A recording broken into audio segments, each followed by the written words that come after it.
Yeah. Well, it's another crazy episode of the Crypto Radar podcast, Darren. And today we have a particularly special guest, an OG member of the crypto community and the co-developer of MyEtherWallet, also known as Mew. You're better with Olga's surname. I might hand over the introduction to you if you don't mind. Wow, it's like you were saying. She's the VP of Mew, and her name is Olga Kupchevskaya. I think I said that correctly. Yes, you did. That's awesome. And we're so happy to have you here today.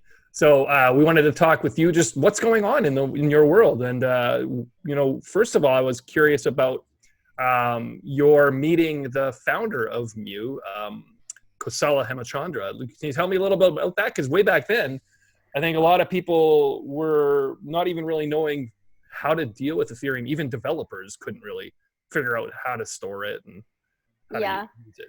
Well, to be honest, I know Kosala for a very long time. We actually went to school together to bachelor's together, and then I went pursue my master's, and actually he started a company instead. Well, how it happened pretty much, as I said, we know each other for a long time, and then I think it was around like 2018, late 2017, when he pretty much called me and we started working on a different project, which is still part of MyEtherWallet, but we just pretty much just was in a phase for research for a long time, and this is pretty much how I started working for MyEtherWallet. And awesome. As of that time, we were working on Block Explorer, and right now I do actually work with everything, with the web version, also with the mobile version, and with a bunch of all the good stuff that we do at Mew. So I mean, that's a pretty massive change from being a student and total shift in pacing. Did you finish off with your studies, or did you just hop right over to Mew? No, of course. Yeah, I graduated, was it last year? Yeah, I got my master's in CS last year. That was pretty insane because, of course, I was working 24/7 with MyEtherWallet and at the same time trying to accomplish my my thesis. That was pretty interesting, but that's pretty much how how it happened. So you must be quite excited to see, Olga, the development of the Ethereum ecosystem over the past, say, 12 months since DeFi started taking off. Yes, I think it's we see so much stuff happening in the community, especially we see additional things that can be interesting, just like normal users. For example, how you can save money and then just like make passive income on what you already own. And I think this is just a great opportunity, and I can't believe how everybody is working so hard. And when we meet these people at the conferences or anywhere else, so like these DApp creators, and I think this is just makes me smile because I can see that our community is still growing and we can actually be better, and it is like we're not at the limit of what can where we are right now. Right. What do you think of the whole kind of DeFi mania going on right now? Oh, well, that's a very interesting question. I'm more of a person who is interested in how the protocols work rather than how they can help me financially. But at the same time, I think this is great, especially what we see, like what happens in the current banking system right now. Like it's just a great opportunity for people to start taking out, even like maybe just taking little amounts and trying to figure out again how to use this protocols, how to use the UI, and just how to make better choices with their crypto investments. So out of interest, how many MyEtherWallets are there? There must be many hundreds of millions. Oh, we actually do not track that information just because we can't. We don't want to. Right, we want to be completely decentralized. But for our estimations, we believe it's probably 1/3 of all Ethereum wallets. Please don't quote me on that. I might be wrong, but this is what we're actually thinking of. Yeah. Wow. Because of the fact that you've been in the space pretty much the longest of any. Yes, wallet, right? Yeah, exactly. Right. That's one of the biggest facts. We do have, as for example, as we do not track individual users, but we do track like overall aggregate statistics. For our mobile apps, we have around 200K downloads. And then we have also an extension, which is like another 100K. And then for web visits, we usually have around 1 million unique visitors a month. Wow. Okay. Yeah. So you're talking about your mobile apps. I know you have the Mew, but you also have Mew Connect. Can you explain to listeners, like, what's the deal with the two of those apps? It's actually not Mew, it's MyEtherWallet's, but oh, sorry about that. That's all right. So the first app we ever created was Mew Connect, and Mew Connect is actually not a full-fledged wallet. Pretty much is how we like to think about it is more or less a second factor authentication app, because it does store your keys and you can actually connect to the front end with it. But in the end of the day, you cannot sign a transaction. You just cannot do anything unless you actually interact with the web wallet. The Mew wallet is actually a full-fledged mobile wallet, because over there besides creation of wallet, you also have the ability to sign a transaction. The Android devices have the ability right now to swap and do a bunch of other stuff. And iOS is coming soon, but of course they also still have this ability to connect to the web version, and you can still do pretty much everything you can do with your mobile wallet. Yeah. So now you have recently partnered with a DEX aggregator. Mm-hmm. Is that correct? Yes. Yeah. Can you tell us a little bit about that? Well, it happened a couple weeks. I'm sorry. I feel like with this COVID-19, this is I know we're all out of a little bit time warp. Yeah. Like, was it like a month, 2 months ago? Feels like 8 years. Yeah, we partnered with the DEX aggregator and with DEX AG, and one of the best things that what basically happens, we increase the number of pairs that people can swap, and in addition, how it works is actually returning you the cheapest rates at that point of different DEXs that are out there that you can actually swap this pair. And this is a really a great opportunity for users actually to see and be able to swap something in a completely decentralized manner rather than using existing centralized exchanges. Okay. Can you talk a little bit more about that? The idea of moving towards decentralized methods of swapping as opposed to relying on centralized exchanges? So, like, how do you feel about that situation? I personally feel very excited, but at the same time, of course, I still have my my setbacks. For example, especially when you want to pay your taxes in the end of the year, you still have to, because as far as I know, and I understand the IRS, you still have to pay your taxes on all the swaps that you perform. And of course, this would be really hard for you to track personally, but I know there are different apps out there that actually can help you with that when you just export your wallet information. And at the same time, I feel like this gives you more power, because, with the when you're using like completely decentralized exchanges, they don't really track who you are. They don't hold your personal information. And at this point, you are only, performing actions that are just you are aware of. And of course, this other DEXs and whoever you report your taxes to, but pretty much it doesn't involve any third party that, have to have any sorts of information on you. And I feel like this is like the most exciting part about it too. Right. Yeah. It's interesting. I sometimes think there's the narrative of, but this is going to be used for bad things. And I think it was John McAfee the other day who was like, well, fast cars are used for robbing banks. And, should we ban fast cars? So what do you think of that argument? The whole idea that, this stuff is going to be used for, criminal activity, yada, yada, yada.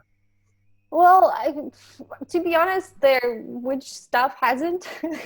Yeah, I know. Right? Like even normal banking, like I'm sure it's like they say it's so much difficult now, but I still think it's not. I mean, well, no. Please don't quote me. This is the bad one. I still think it is possible, because I'm coming from kind of international background because I lived in Russia, I lived in England, and I lived in US, and obviously US banking system is completely different as of like Russian one. When it comes to Russian system in general, when it comes to the government and when it comes to bureaucracy and amount of stuff that happens in the background in terms of like banks actually stealing money from you and all sorts of stuff like this, and like at the end of the day is like that system is actually also being used by by banks in Russia that can steal money from you, and in the same time this is making it illegal. And the same system is kind of like, I feel like it's debatable, because I do agree that maybe in the beginning it can be used in a lot of bad actors can use it for their advantage, but in the end of the day is anything else can be used in that way. So nefarious actors are often the most innovative, right? The ones who are trying to stay ahead of I guess who are pursuing them, right? You can say that. Yeah, I often look at the situation and see that the US dollar is by far used the most for criminal behavior. Oh yeah. So should we get rid of the US dollar? I mean, is that a valid argument? I don't know. Just my opinion. Yeah. Yeah. Another thing I noticed that was kind of cool, I was reading about this unstoppable domains and .crypto domains, and that's something that's recently been implemented. You want to talk about that a little bit?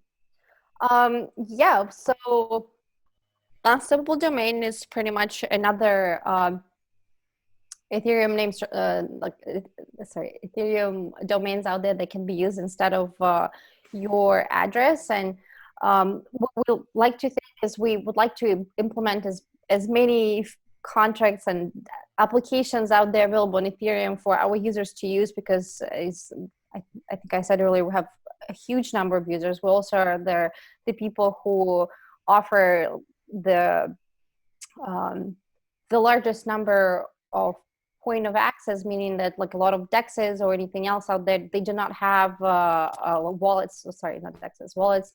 They do not have support of all the hardware wallets, all the mobile wallets, all the Web3 wallets that we support.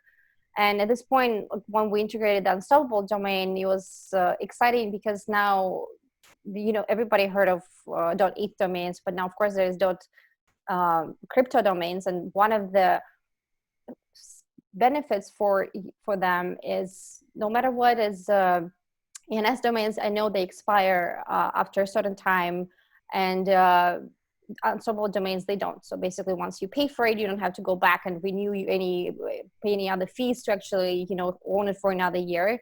In addition, I know you actually can purchase them with the USD dollars, so it actually removes the barriers of entry in terms of how you can purchase it, because in the end of the day, maybe you don't have enough ETH. And then also this allows to host your own website, and we recently implemented with ENS and unstoppable domain is you can upload your website using MyEtherWallet's through your ENS name, which is very exciting. Yesterday, I think someone I should have remembered. So someone sent us a shout out on Twitter, and this guy, I think the domain is like otters.eth. I saw that. Then you load it, and oh my god, it's the cutest thing, and it made me smile. It's like it's just like wanted to go back over and over again. It was like this is like a little ironic because it's these cute pictures of otters and it says uncensorable. Yeah. Right. Not what you think of when you think of uncensorable internet.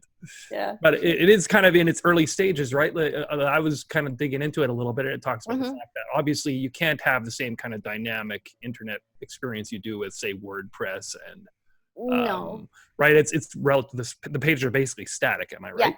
Yeah, they are static, and I don't know when are we gonna, because we are in discussions about it, but right now this is just we can only do the static pages, and it might take a while when we implement something else, just because we have a lot of things working out there. And what do you imagine would enable that to be more dynamic? Like, obviously you can't have servers because of the peer-to-peer nature of it.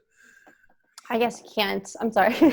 I guess you can make it more dynamic, but I feel like I just need to sit down and think more about it, because I feel like there could be some ways how you can do it, and it doesn't necessarily have to be completely static. But I think like there could be some ways of doing that. Yeah. It's kind of a new problem. Yeah. Yeah.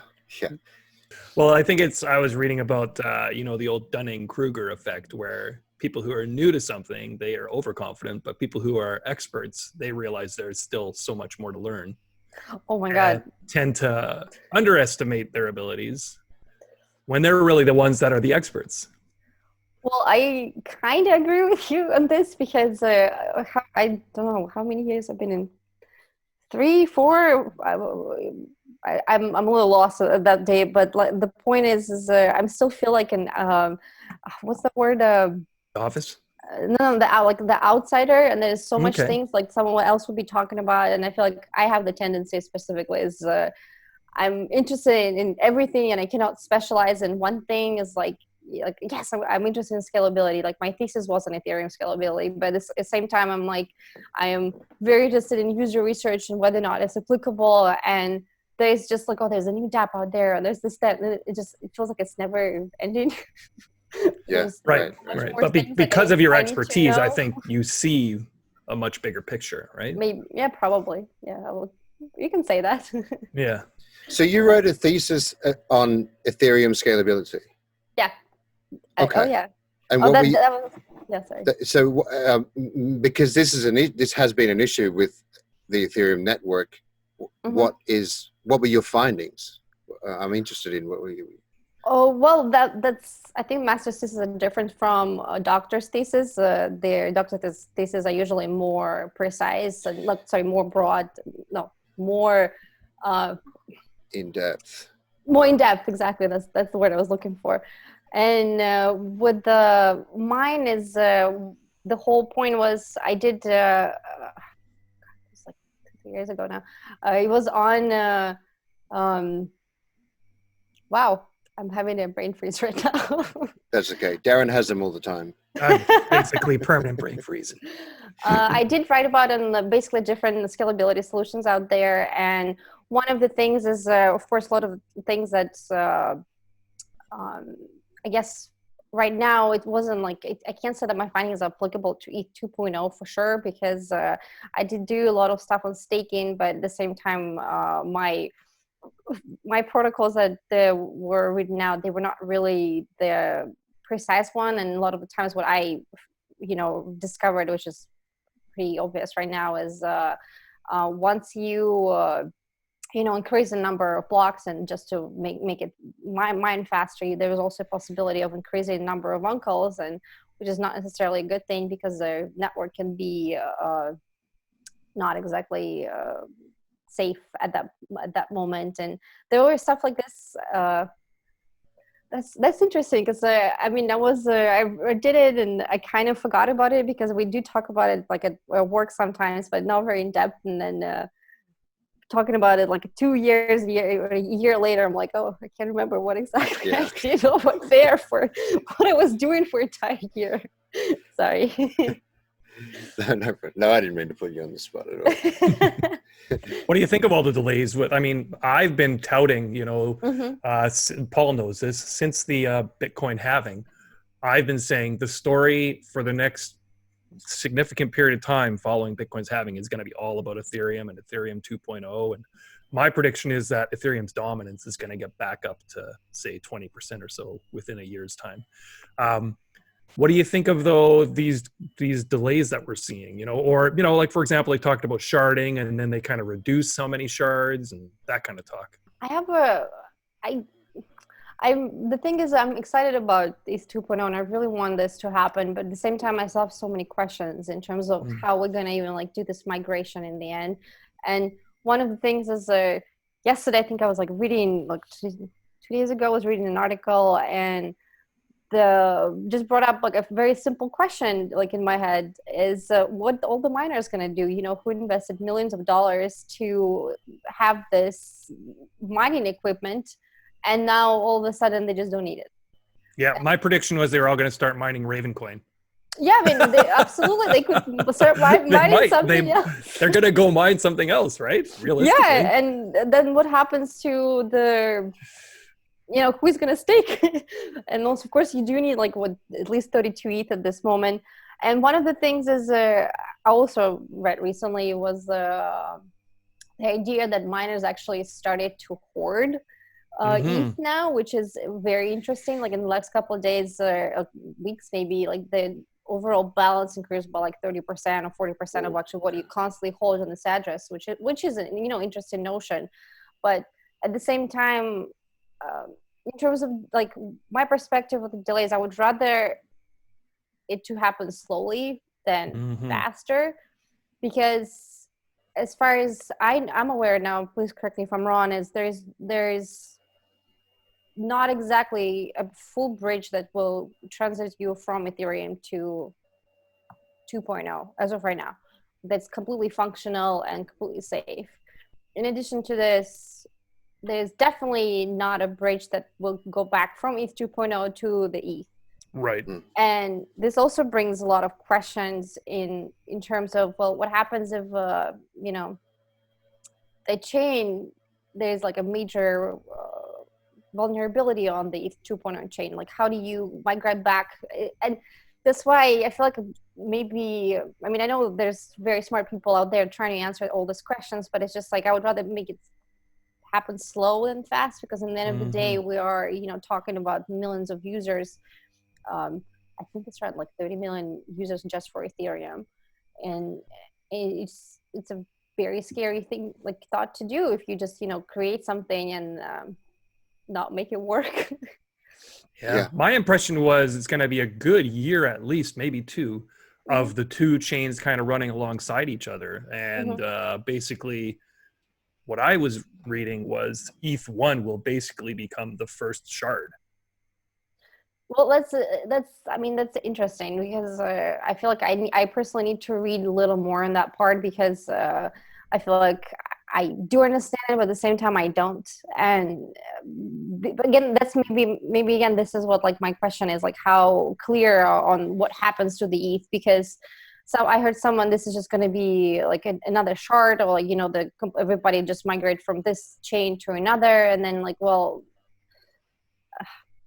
But I also did read that it is a permanent change. Like once it moves over, like you can't go back to ETH1. No, this is exactly what exactly I was saying. Like there's no bridge to go back right now, because that's what I read. And then now I did hear that someone else like saying like there's going to be another shard, and it's like, well, it's another shard. It's not exactly.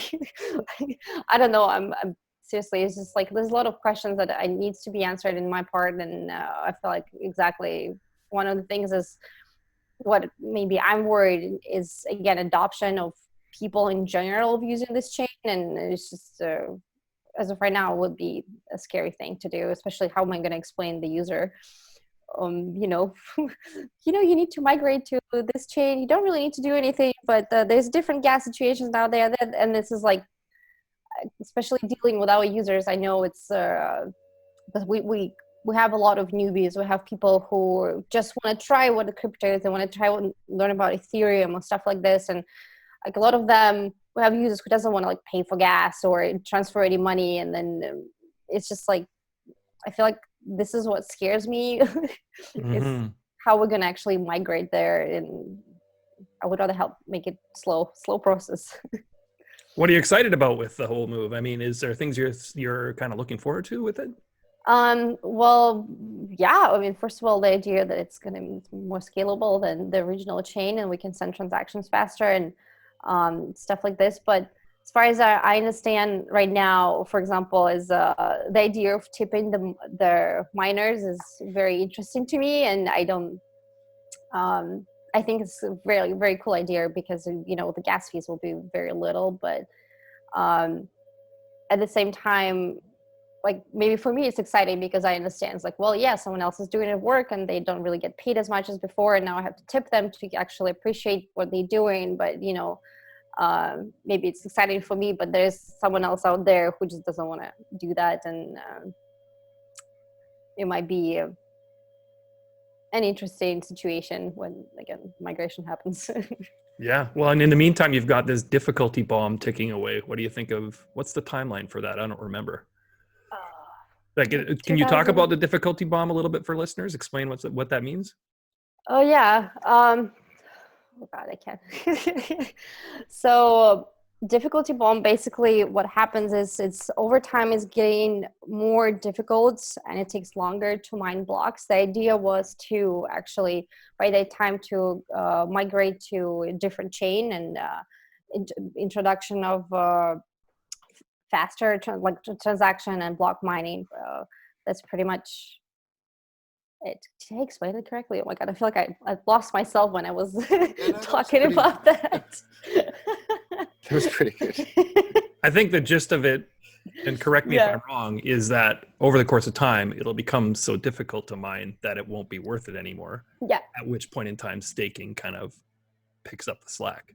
Yes, exactly. That you're right. Okay.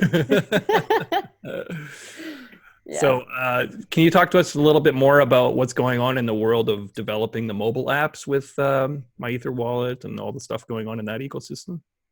Yeah, absolutely. Well, as I said earlier, we do have our MyWallet app that right now is on iOS and Android.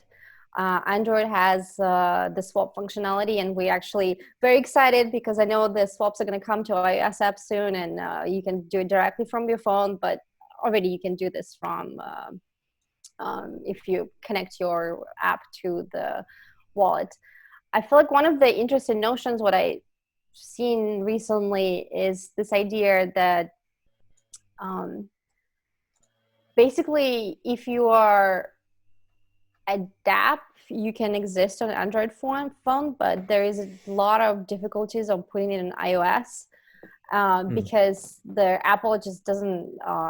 They just don't approve it. They take them down, and then you basically left with no app in the store. One of the examples what I've seen recently is basically even interactions with like dApps.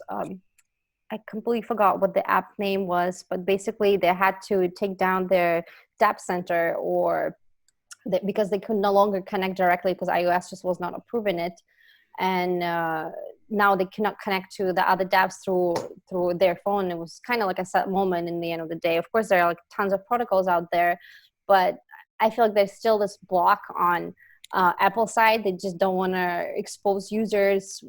On a good note, it could be the possibility that they expose users to something else, especially when the content is interacting with the same app for different applications. And I feel like we've been thinking about this for a while with our team and how to mitigate this. And one of the things that we notice is, we're lucky because we have this protocol called MuConnect. And also the name of our other app. I know this can be confusing, but the idea is once the dApp integrates, because you now at this point you can have this kind of a dApp central list, because if your dApp integrates a MuConnect protocol, our application in the end can connect to you. It can connect to if it's mobile or if it's on the website, and in the end of the day, you can have this dApp center, make it discoverable to the users on your mobile application, because at this point, all you need to do, there's no interaction for the application on iOS at all within the other stuff. All you do, you connect in it, and the information doesn't leave the app itself, rather than going back and forth between different applications.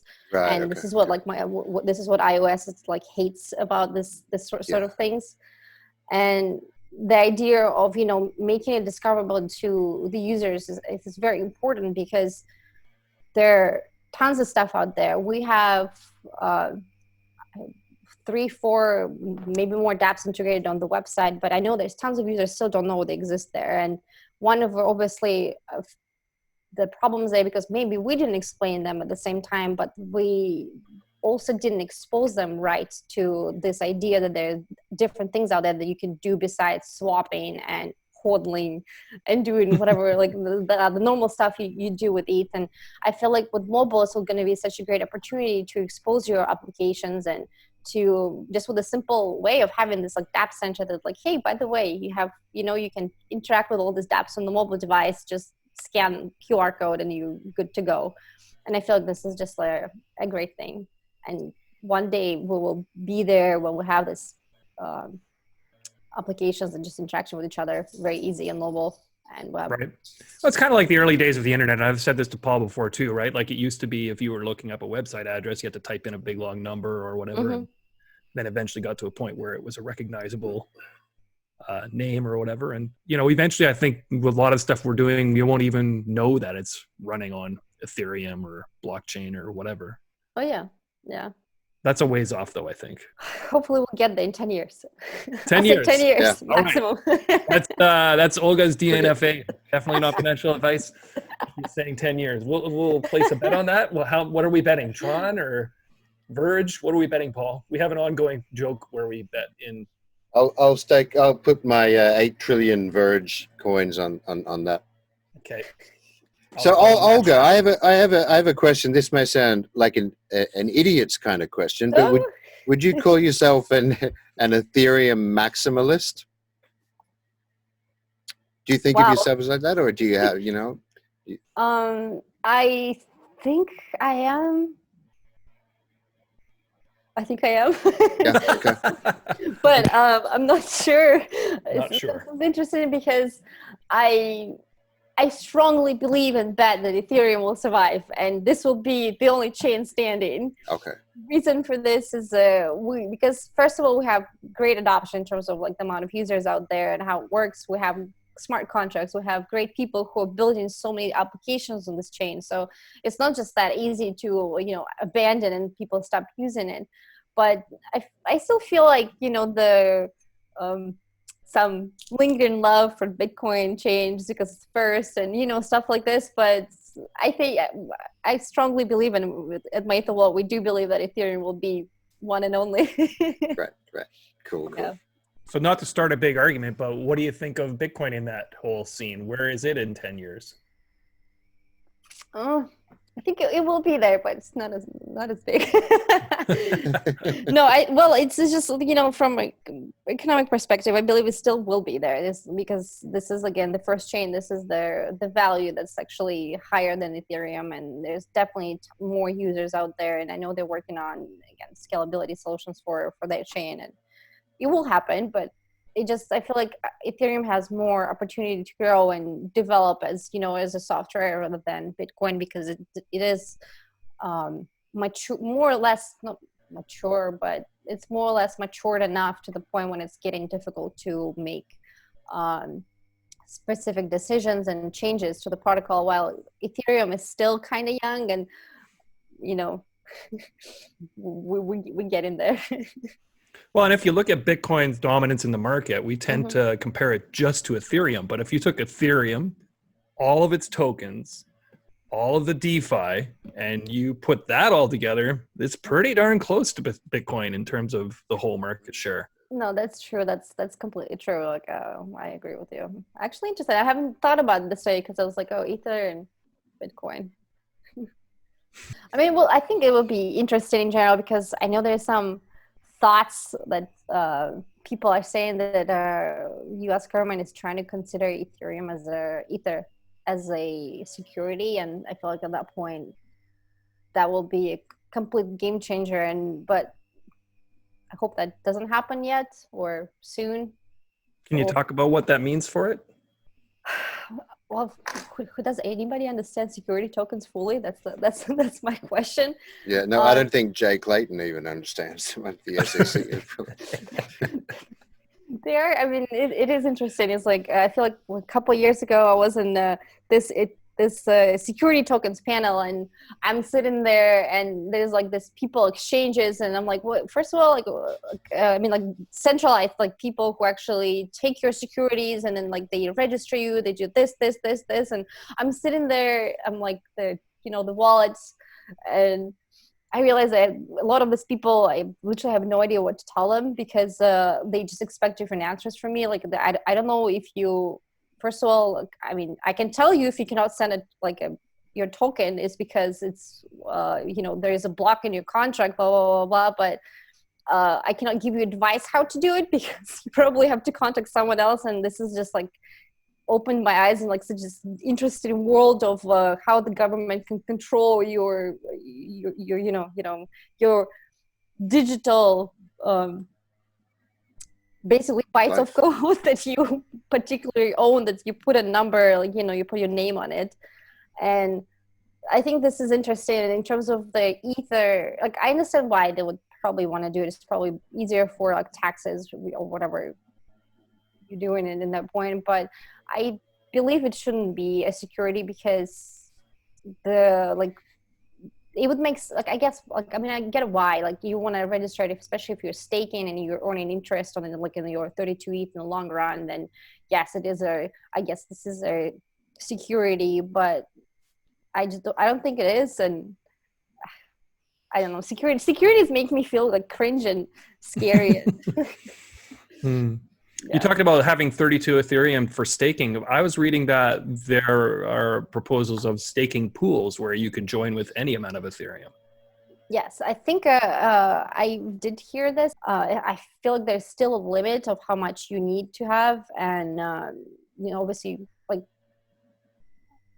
it depends on the limits of the dApp itself or what they're working with.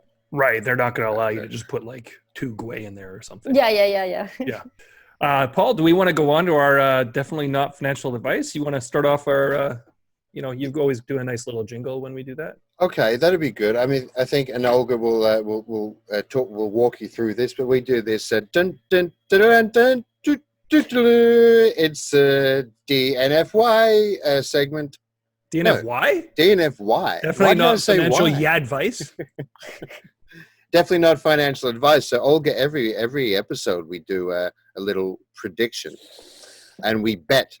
I bet my 8 trillion Verge tokens, which are worth about 37 cents, and Darren bets his. Oh, sorry. Go ahead. And I owe you that too. Yeah, you were right last week. Darren bets 48 million Tron, which are also worth about 37 cents, and we see who's right at the end. Last week we had Crypto Wendy on, and I have to brag for a minute because I predicted Ravencoin would increase by approximately 15% in Satoshi value, and it went up by 16%. That was a pretty dang good prediction, if I don't say so myself. And strangely, Paul more recently was abducted by an alien. I don't know if you heard about that. It was kind of a strange. What happened there, Paul? Yeah, I mean, I don't know. I mean, that's my way of covering up the fact that I'm technically incompetent and can't keep an internet connection running. So I had to make an excuse as to why I disappeared from my own podcast. What I'm wondering is this really you? I am me. No, I'm me. I'm the real me. Okay. I'm going to give you a longer term one now because my definitely not financial advice predictions tend to be ridiculous, and there's no chance of them happening in like a week. So no Sunright Corp NGO. No Sunright this week. I'm gonna lay up the silly ones and give you a thing that, given the current economic circumstances globally, and given some recent findings by, I believe it was Chainalysis, of how many of the amount of Bitcoin being hodled and not moving, that we will be price range bound for, I reckon, the good part of the entire year. I don't think Bitcoin price moves from where it is for until next year. Wow, I am like completely opposite of you on this one. Oh, right. Okay, without even planning this ahead of time, this was my DNFA. I'm looking at an incoming reverse Barthead coming on here. All right, we had Bitcoin right hovering at around 9,700 USD, and it fell earlier today to 9,300. I was expecting from there for it to just fall way down into the 8,000, maybe even as low as 7,800 was where I was feeling it was going to go.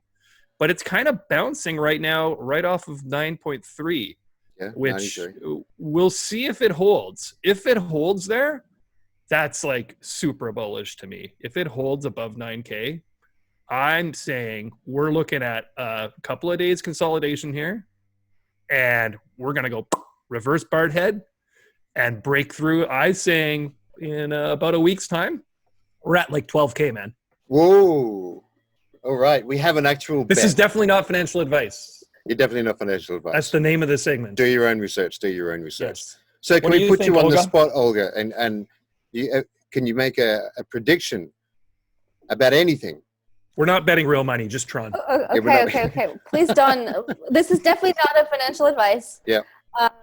I predict that Ethereum will be worth at least $1,000 by the end of this year. Whoa. Wow. You know what's interesting is I had a backup note here, being that I knew you were an Ethereum person. I was impressed today with Bitcoin's fall, how Ethereum was like, no, I'm not going with you. And it just kind of held. It held really strongly. Mm-hmm. And that's why I said if Bitcoin does make this reverse Bard head, ETH is breaking out above 300 in the same time span. What do you think of that? I think that's actually pretty interesting. I didn't check the market today, and I had no idea that this happened. And I think this is, again, exciting. And I blame 2.0 talks about, and that's why probably the price has actually been pretty stable. The one thing that makes me nervous, I don't know if you've kept up on this at all. There's a Ponzi that was called Plus Token. Oh, yeah. And this was just maybe an hour before recording here that I think it was 800,000, am I right? Ethereum were moved by these guys. Like it was millions, like $200 million worth of Ethereum. Oh, wow. Were moved by one of these Ponzi addresses. So if they decide to dump them, we could see a fall. Now, interestingly, though, I think with all this DeFi excitement, they might wait. They might wait for this bounce. I don't know if now is the optimal time for them to sell it. But like you're saying, if it's going to be $1,000 and you were a Plus Token Ponzi with 800,000 Ethereum, would you be selling your Ethereum right now? You'd be holding those. But that wasn't financial advice. No. Well, I'm not advising a Plus Token. Not advising Ponzi. the Plus Token. We do not give financial advice to Ponzi schemes. Olga, it was a privilege and a pleasure to have you on with us at the Crypto Radar podcast. We hope you had some fun. Oh yeah, absolutely. I had a great time. Yeah, thank you very much. That was a lot of fun. And good luck with your future developments, MyEtherWallet, and I use it. I think it's a great product, and so your contribution, I think, to the ecosystem has been quite significant, and you should be quite proud of that. I would be if I were you. Yes, a little bit. Cool. Yeah. Well, thanks so much for joining us. And thank you, ladies and gentlemen, for watching and listening. Make sure you subscribe down below to the Crypto Radar podcast, and we'll see you next time. Hey, throw in some comments about this whole Bitcoin Ethereum thing. I want to see some arguing. Yeah, let's see some arguments. Yeah. Thank you. Take care.